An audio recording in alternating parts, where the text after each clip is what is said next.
nahabwe impundu umwana wa Dawudi, nasingizwe uje mu izina rya Nyagasani, umwami wa Isiraheli, habwa impundu mu ijuru. Mu izina ry'Imana Data na Mwana na Roho Mutagatifu.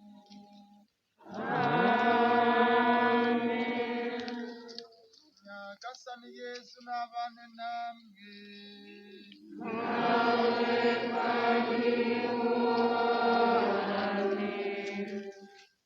Bakristu bavandimwe, Kristu Yesu akuzwe.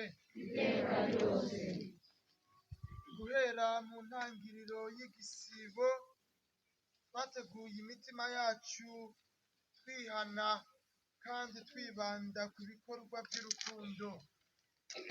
None uyu munsi twakoraniye kwifatanya na Kiliziya yose ngo dutangire ibirori by'iyobera rya Pasika ya Nyagasani, ari byo ibabara izuka rye.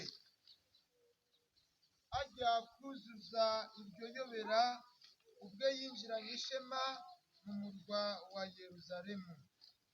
Nicyo gitumye dukoranira kwibuka ibyo birori byabaye mu nteruro y'icungurwa ryacu. Tubikorane rero ukwemera gushitse n'urukundo ruzira uburyarya.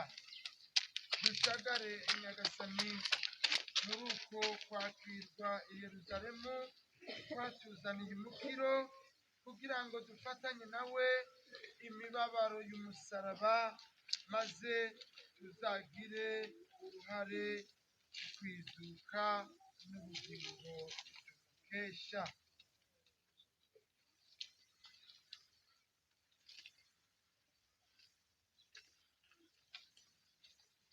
Abafite amashami muyazamure kandi muyazungagize.